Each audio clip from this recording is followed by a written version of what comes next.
Jesus. Venho aqui gravar para vocês mais um vídeo aqui no meu canal da Bíblia, ouvindo a voz de Deus. No vídeo de hoje, é a lição da Escola Sabatina de Jovens, a lição de número 4. Por que existe o mal? Hoje nós vamos estudar isso.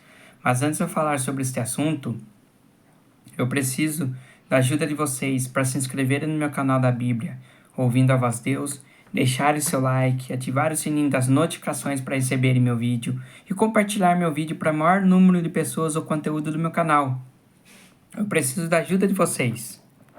Agora vamos orar pedindo a sabedoria de Deus na lição da Escola Sabatina de Jovens. Querido Deus e Pai, nos dê sabedoria para nós entendermos a lição da Escola Sabatina de Jovens, Pai. Que o Teu Espírito Santo nos ilumine, Senhor. É isso que eu lhe peço e lhe agradeço em nome de Jesus. Amém. Agora vamos aqui, ó. Aqui tem as tirinhas. Diz assim: Deus poderia criar uma roda quadrada? Creio que não. Porque ele não faz coisas ilógicas e sem sentido. Pois é. Então ele também não poderia criar um universo com seres livres e sem a possibilidade da desobediência e da opção pelo mal. Então Deus, ele criou os anjos com livre-arbítrio. Deus criou Lúcifer com livre-arbítrio. O que Lúcifer escolheu? Lúcifer escolheu o mal. Ele se rebelou contra Deus. Lúcifer colocou o orgulho no coração. Ele queria tomar o lugar de Deus. E ele não se arrependeu. E foi o que aconteceu. Lúcifer enganou uma terça parte de anjos dos céus, que diz que houve guerra no céu. Miguel e seus anjos pelejaram contra Satanás e seus anjos. Só que Satanás e seus anjos foram lançados aqui na terra. Por quê?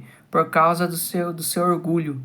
Lúcifer enganou esses anjos que estão caídos hoje aqui na terra. Lúcifer colocou orgulho no coração e deixou o orgulho tomar conta. Ele deixou o mal tomar conta. Deus não criou robôs. Deus criou pessoas também, os seres humanos, com direito de escolhas. Você escolhe se você vai adorar a Deus ou não. Deus não vai ficar te forçando a adorá-lo. Deus quer adoração sincera. Deus quer sinceridade. Não ficar forçando você a adorá-lo. Deus não faz isso. Vamos aqui para o contexto. E o texto-chave é Jó, capítulo 1, verso do 1 ao 22, e capítulo 2, verso do 1 ao 13. Vai falar de Jó. Aqui diz o seguinte: será que Deus é culpado de crimes contra a humanidade? Essa pergunta nos leva ao âmago do problema do mal. Se Deus é realmente bom, por que há tanto sofrimento? E mais, se Ele é todo-poderoso, por que não impede a existência do mal? O filósofo cristão Peter Clift escreveu: o problema do mal é o mais sério do mundo. Mais pessoas abandonaram a fé por causa dele do que por qualquer outro motivo. É o maior teste da fé, é a maior tentação à descrença. E não é só uma objeção intelectual. Sentimos isso, vivemos isso. A pergunta é simples: se Deus é tão bom, por que o mundo está tão ruim? Por que coisas ruins acontecem com as pessoas boas?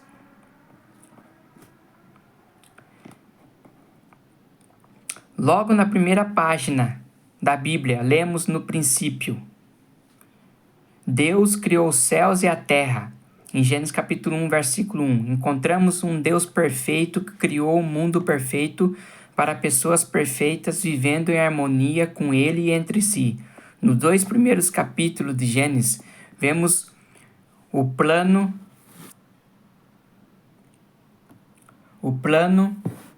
original: alegria, liberdade, amor e vida plena. Era assim que tudo foi criado para ser.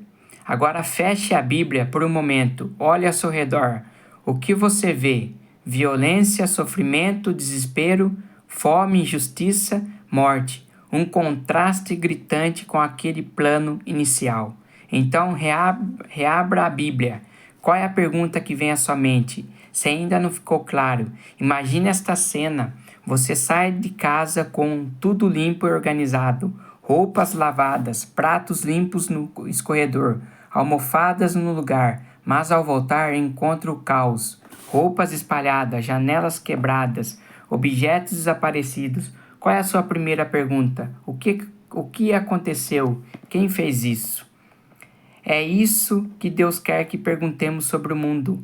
O que aconteceu com a criação? O que aconteceu com o plano original?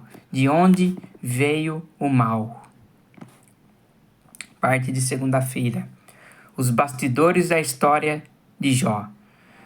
O livro de Jó traz um dos retratos mais impactantes do conflito cósmico entre o bem e o mal. A história começa com um homem abençoado em todos os sentidos, financeiramente, emocionalmente e espiritualmente.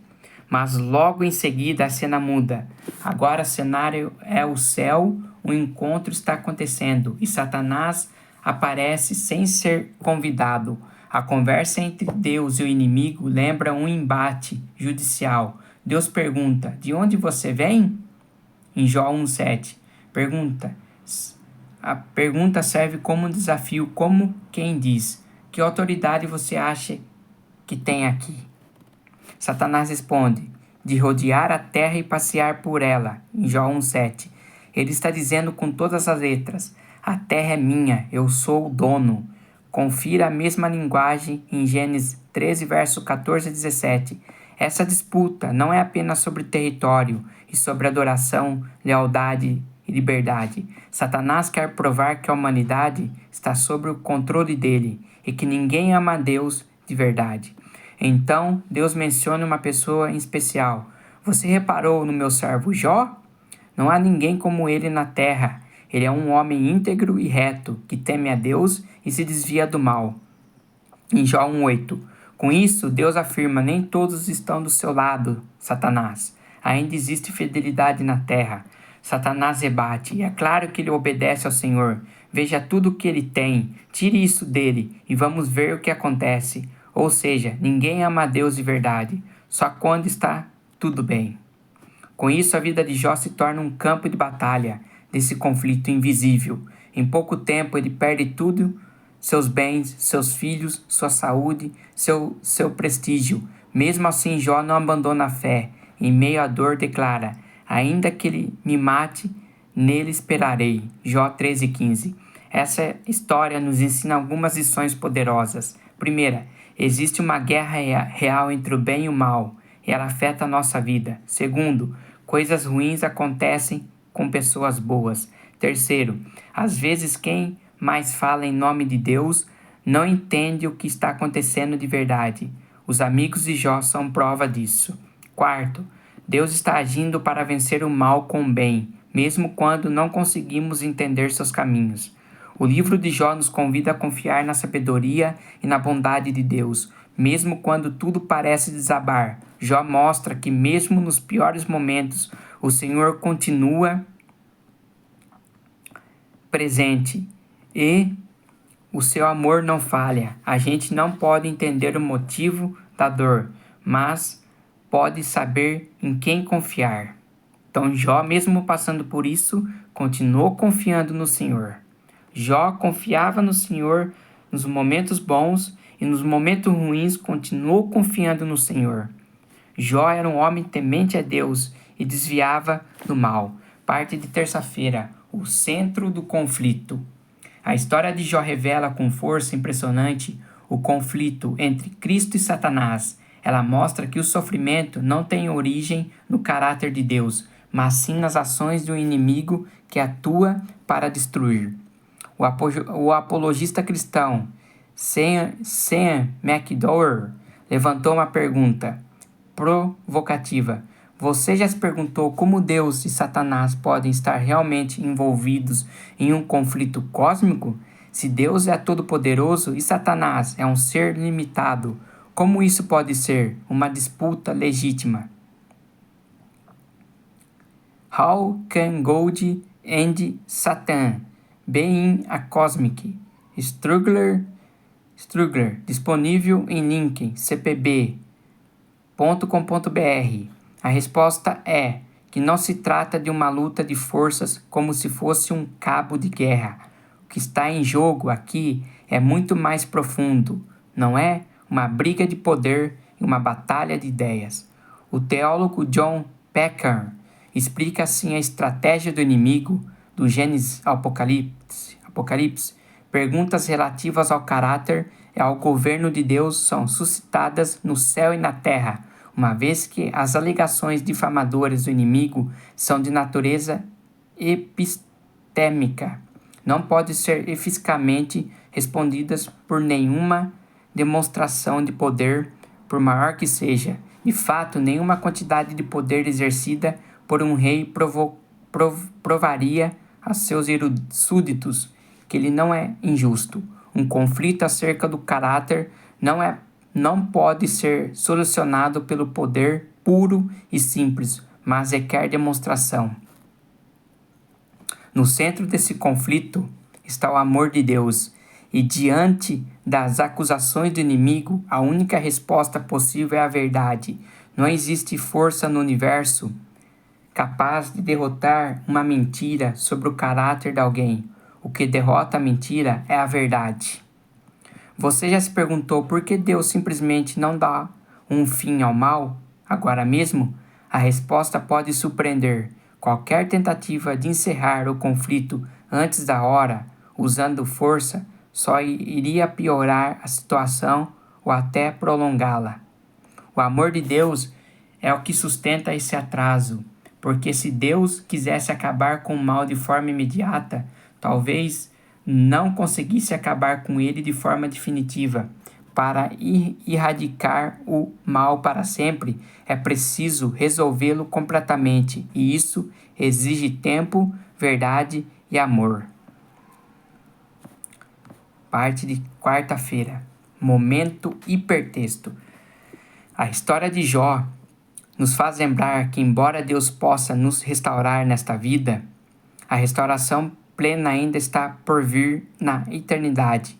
Essa esperança nos fortalece para enfrentar perdas e sofrimentos, pois sabemos que o inimigo já está derrotado em Cristo, o que a verdade prevalecerá sobre as mentiras de Satanás. Assim como Jó permaneceu fiel mesmo quando todas as bênçãos desapareceram, somos chamados a confiar no caráter de Deus, combatendo as falsidades do maligno com a verdade da palavra. Mesmo quando não entendemos a dor, podemos encontrar consolo na certeza de que o amor e a esperança de Deus permanecem firmes e de que, no final, a vitória será totalmente definitiva.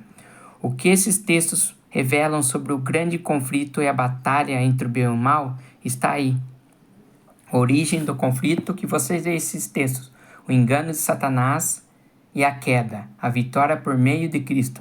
Leiam esses textos para vocês saberem sobre esse conflito e a batalha entre o bem e o mal. Vamos para a parte de quinta-feira. Restauração final. A história de Jó é uma das mais impressionantes demonstrações da fidelidade de Deus, mesmo em meio do sofrimento intenso. A Bíblia faz questão de registrar nos mínimos detalhes tudo o que Jó possuía, antes e depois de sua aprovação. Ele era um homem muito rico e profundamente ligado à sua família, mas de um momento para o outro perdeu tudo, uma tragédia atrás da outra.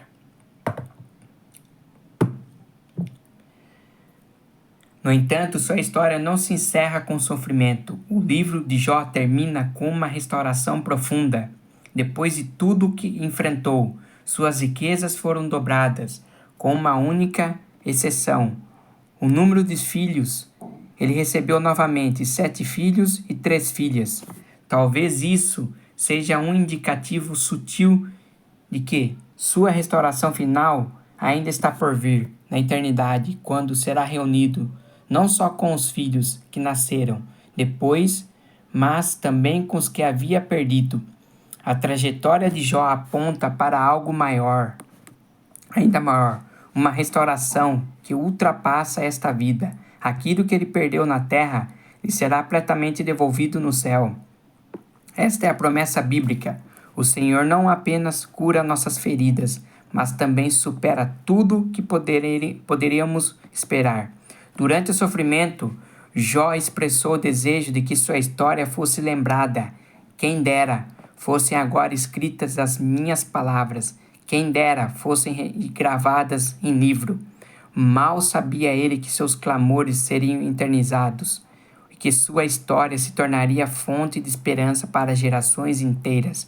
Mas o verdadeiro final dessa história ainda está por vir na volta de Jesus, quando Jó se reencontrar com seus entes queridos e descobrir que fez parte de algo muito maior, a própria história da redenção. A história de Jó só encontra sentido completo na cruz de Cristo. Foi ali que as mentiras de Satanás foram expostas. Ficou claro que o inimigo queria separar a humanidade do amor do Criador. A cruz desfez de uma vez por todas a acusação de que Deus não é bom. O sacrifício de Jesus revelou a profundidade do amor divino, um amor que prefere enfrentar a morte a ver seus filhos se perderem. Então Jesus morreu por nós. Se Jesus não tivesse morrido por nós, nós estaríamos perdidos. Jesus veio a essa terra como sacrifício, derramou seu sangue por nós. À luz do Calvário, fica evidente: o amor de Deus é real, sua lei é justa e imutável, e sua bondade é muito maior do que conseguimos imaginar. Parte de sexta-feira. Por trás das cenas. Satanás viu que estava desmascarado. Sua administração foi exposta perante os anjos não caídos, e o universo celestial havia se revelado um homicida, derramando o sangue do Filho de Deus. Satanás perdeu completamente a simpatia dos seres celestiais. Daí em diante, sua obra seria restrita. Qualquer que fosse a atitude que tomasse, não mais poderia ficar à espreita dos anjos, ao saírem das cortes celestiais, acusando perante eles os irmãos de Cristo de estarem revestidos de trevas e contaminados pelos pecados, estavam desfeitos os últimos elos de aproximação entre Satanás e o mundo celestial. A guerra contra a lei divina que começou no céu continuará até os fins dos tempos. Cada pessoa será provada, obediência ou desobediência. Essa é a decisão que todo mundo terá que tomar. Todos serão chamados a escolher entre a lei divina e as leis humanas. Nesse ponto será traçada a linha divisória. Existirão apenas dois grupos. Todo o caráter será plenamente desenvolvido e todos mostrarão se escolheram o lado da lealdade ou da rebelião.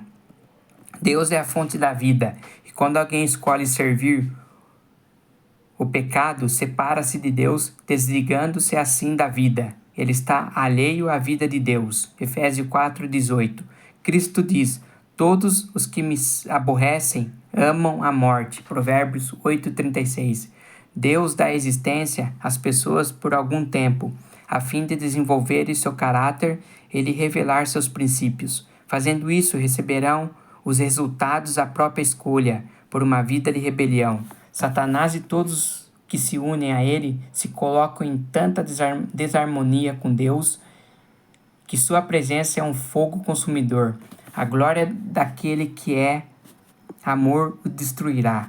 No início do grande conflito, os anjos não entendiam isso. Se tivesse sido permitido que Satanás e seus anjos colhessem os plenos frutos de seu pecado, teriam perecido, mas não seria mostrado aos seres celestiais que isso é inevitável, resultado do pecado. Permaneceria uma dúvida sobre a bondade divina que, como uma semente ruim, produziria seu fruto mortal de pecado e aflição. Porém, não será assim quando terminar a grande controvérsia. Naquele momento, tendo sido completado o plano da redenção, o caráter de Deus será revelado a todos os seres inteligentes. Os preceitos de sua lei serão vistos como perfeitos e imutáveis. O pecado terá revelado sua natureza, e Satanás seu caráter. Então, a eliminação do pecado vindicará o amor de Deus e estabelecerá sua honra perante um universo de seres que se agradam em fazer sua vontade, em cujo coração está a sua lei. Então Satanás está perdido. Satanás já perdeu a eternidade. Quando Jesus voltar, Satanás e seus anjos serão destruídos, serão eliminados. Deus vai dar ao fim ao pecado. Isso vai acontecer o que? Na volta de Jesus. Parte de sábado. Deus e o problema do mal. O verso aqui em Romanos 8,18 diz assim: Consideres que os nossos sofrimentos atuais não podem ser comparados com a glória que em nós será revelada. Romanos 8,18. A pergunta sobre o sofrimento humano é a bondade de Deus. Atravessa séculos e desafia a fé de muitos. Elie Wiesel, sobrevivente do Holocausto, relatou um tribunal simbólico em que rabinos julgaram Deus pelos horrores. Essa cena dramática traduz a angústia de milhões. Se Deus é bom e todo-poderoso, por que não impede o mal? A Bíblia apresenta uma resposta que vai além da lógica humana. O mal não nasceu em Deus, mas surgiu pela rebelião de Satanás. E desde então, a humanidade participa desse conflito cósmico entre a verdade de Deus e as mentiras do inimigo. O livro de Jó se torna um retrato vivo desse conflito. Jó era íntegro e fiel, mas foi atingido por perdas devastadoras após Satanás questionar sua lealdade. A narrativa mostra que o sofrimento não é resultado direto da ausência de Deus, mas de uma batalha espiritual que vai além do que os olhos veem. Mesmo sem entender as razões, Jó permaneceu confiante. Ainda que ele me mate, nele esperarei. Sua experiência ensina que o amor de Deus não falha, mesmo quando a vida parece ruir. A Bíblia apresenta o mal como uma questão de caráter e não de poder. Satanás acusa Deus de ser injusto, e essa acusação não pode ser vencida pela força, mas apenas pela verdade e pelo amor. A cruz de Cristo é a resposta definitiva. Nela, Deus expôs a maldade do inimigo, revelou seu caráter, justo e misericordioso. Por isso a solução não está em eliminar o mal de imediato, mas em derrotá-lo de forma completa e definitiva para que nunca mais volte a existir. O mal só vai ser destruído quando Jesus voltar. O mal vai ser eliminado. O pecado vai ser eliminado. E nós viveremos para sempre com Cristo, na Nova Jerusalém, onde não vai ter mais maldade, não vai ter mais morte, não vai ter mais dor. Tudo vai ser aniquilado. Deus vai dar ao fim ao pecado.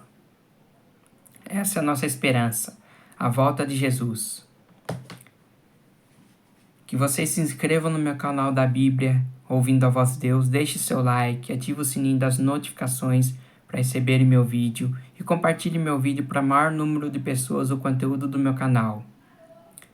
E até meu próximo vídeo. Tchau!